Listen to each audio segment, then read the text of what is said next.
I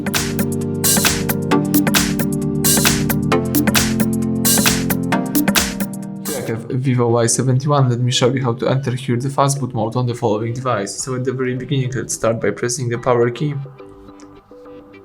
Let's choose power off and wait a few seconds until the device will be completely switched off. Then you need to use the following combination of keys, power key and volume up. Let's hold down together those two keys, power key and volume up, keep holding both keys,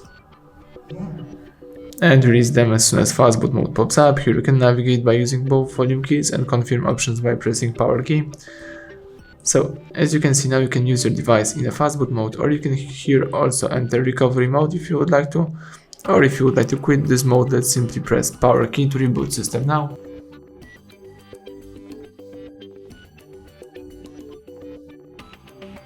Excellent, the home screen pops up, so now you can unlock the screen and start using your device in a normal way. So thank you for watching, please subscribe our channel and leave thumbs up under the video.